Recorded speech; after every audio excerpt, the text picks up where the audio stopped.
नमस्कार दोस्तों, एक इमेज आप अपनी स्क्रीन पे देख पा रहे हो। इसी इमेज को देख के मैं आपसे लगभग 20 से 25 क्वेश्चन पूछूंगा, जिसका आपको अगले 10 सेकंड के अंदर में जवाब देना है। प्रत्येक क्वेश्चन के लिए 10 सेकंड्स का समय आपको मिलेगा। तो बिना टाइम वेस्ट करे मैं क्वेश्चन आपसे पूछता हूँ, तो सभी दोस्त कमेंट ज़रूर करना। पहली जो ये आप इमेज देख पा रहे हो, यह इमेज स्टोमक की है, जैसा कि आपको पता है। पहला क्वेश्चन है कि स्टोमक की शेप कैसी होती है। तो अब हम जान लेते हैं कि स्टोमक की शेप जे शेप्ड होती है। सिंपल सा क्वेश्चन था। अगला क्वेश्चन है capacity of stomach in adult. आपको बताना है कि एडल्ट में जो स्टोमक है उसकी कैपेसिटी कितनी होती है। सिंपल सा क्वेश्चन है। अगली 10 सेकंड्स में आप कमेंट कर सकते हो। तो अब हम जान लेते हैं कि एडल्ट में स्टोमक की जो कैपेसिटी है वो लगभग 1.5 टू 2 लीटर होती है। 1.5 से 2 लीटर के अप्रोक्स स्टोमक कैपेसिटी होती है एडल्ट में। अगला क्वेश्चन है stomach capacity in neonates. Simple सा क्वेश्चन है, जिसका आपको कमेंट करना है अगली 10 सेकंड्स में। कमेंट आपको ज़रूर करना है। तो इस क्वेश्चन का मैं आंसर आपको बता देता हूँ कि जो अर्ली नियोनेट है, अर्ली न्यूबॉर्न है, उसमें जो स्टोमक कैपेसिटी है वह 30 से 60 ml होती है, और जो लेट न्यूबॉर्न है उसमें जो स्टोमक कैपेसिटी है वह 90 ml के अप्रोक्स होती है।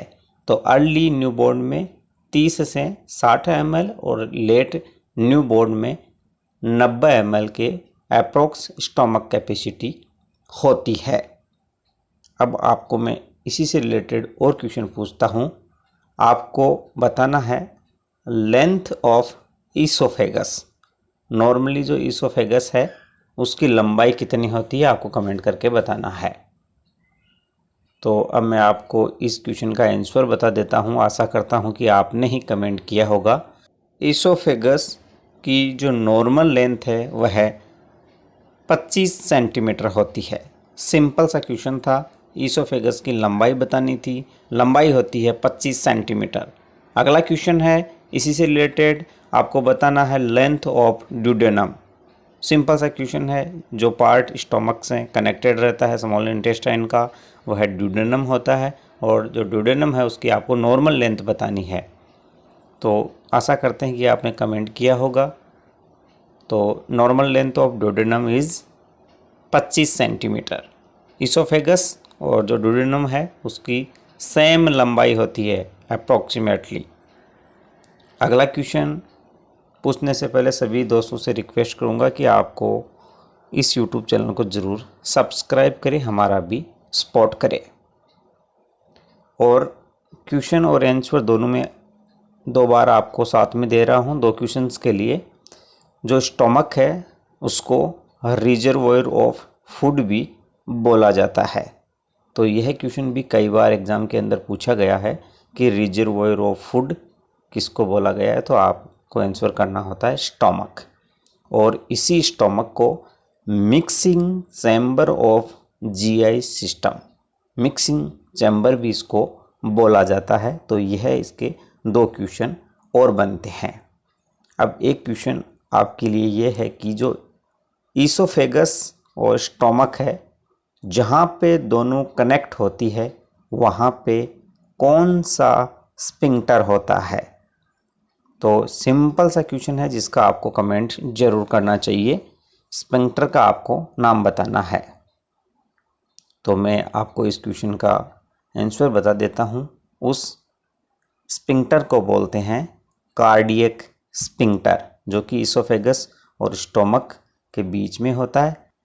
और स्टोमक का कौन सा पार्ट होता है यह भी मैं आपको बता देता हूँ कि लोअर ईसोफेगस और स्टोमक का जो कार्डिया पार्ट होता है उसके बीच में यह कनेक्शन होता है। उसी को कार्डियक स्फिंक्टर बोलते हैं। एक स्फिंक्टर और होता है, उसको बोलते हैं पाइलोरिक स्पिंक्टर, जो कि पाइलोरस पार्ट ऑफ स्टोमक, तो सबसे नैरोएस्ट पार्ट होता है स्टोमक का, वह और ड्यूडेनम के बीच में बनता है, उसको बोलते हैं पाइलोरिक स्पिंक्टर। तो 2 क्वेश्चन ये हो गए। अब स्टोमक का जो पार्ट है वो बता देता हूँ। पहला जो पार्ट होता है स्टोमक का वह होता है कार्डिया, जो कि इसोफेगस या लोअर इसोफेगस से कनेक्टेड रहता है। यह स्मॉलेस्ट पार्ट ऑफ स्टोमक होता है जो कि कनेक्टेड रहता है इसोफेगस से। और जो ये सबसे छोटा पार्ट होता है वह कार्डिया होता है। सबसे नैरोएस्ट पार्ट होता है वह पाइलोरस होता है, ध्यान रखना। दूसरा पार्ट होता है इसका फंडस, यह सबसे सुपीरियर पार्ट ऑफ स्टोमक होता है, सबसे ऊपर उभरा हुआ। तीसरा इसका पार्ट होता है बॉडी। बॉडी सबसे लार्जेस्ट पार्ट होती है स्टोमक का। और जो पाइलोरस है वो टर्मिनल पार्ट होता है जो कि स्मॉल इंटेस्टाइन या ड्यूडेनम से जो कनेक्टेड रहता है। और इसके अंदर जो कर्व बनती है वो एक लेजर कर्वेचर और एक ग्रेटर कर्वेचर बनती है। आउटर साइड में जो है उसको ग्रेटर कर्वेचर बोलते हैं, जो इनर साइड में है उसको लेजर कर्वेचर बोलते हैं। लेजर कर्वेचर की जो शेप है वो कॉन केव होती है, और जो ग्रेटर कर्वेचर है उसकी शेप है वो कॉन वैक्स होती है। और यह जो ग्रेटर कर्वेचर है यह स्मॉल इंटेस्टाइन के साथ में कनेक्टेड रहता है, जुड़ा हुआ रहता है। और जो लेजर कर्वेचर है वह लीवर से कनेक्टेड रहता है, और इसको ओमेंटम भी बोलते हैं। ओमेंटम क्या होता है? ओमेंटम एक पेरिटोनियम का फोल्ड होता है, सिंपल सा। और इसके अंदर 2 एंगल भी बनते हैं जिसको बोलते हैं एंगल ऑफ हिज या कर्व। और एक पाइलोरस के पास में बनता है उसको बोलते हैं एंगुलर नोच, जो कि जो रिफ्लेक्स होता है फूड का उसको ये प्रिवेंट करते हैं, बैक फ्लो को ये प्रिवेंट करते हैं। स्पिंक्टर का ये कार्य होता है। तो ये कुछ क्वेश्चन थे स्टोमक से रिलेटेड। और कार्डियक स्पिंक्टर है वह भी बैक फ्लो और फूड को प्रिवेंट करता है, ताकि जो स्टोमक का कंटेंट है वह इसोफेगस में वापस ना आए। और इसी से रिलेटेड अगर आपको कोई क्वेश्चन रह जाता है, आपको लगता है ऐसा कि ये क्वेश्चन और रह गया, तो आप कमेंट करके भी बता सकते हो। 2 कर्व होती है, एंगल ऑफ हिज बोलते हैं, कार्डिया पार्ट है वहाँ पे होता है उसको। और जो पाइलोरस पार्ट है उसके पास में जो एंगुलर नोच होता है उसको एंगुलर नोच ही बोलते हैं कर्व को। और जो इसकी सेल्स है उसके बारे में हम फर्दर वीडियो लेके आएंगे अगर आपको अच्छा लगेगा तो।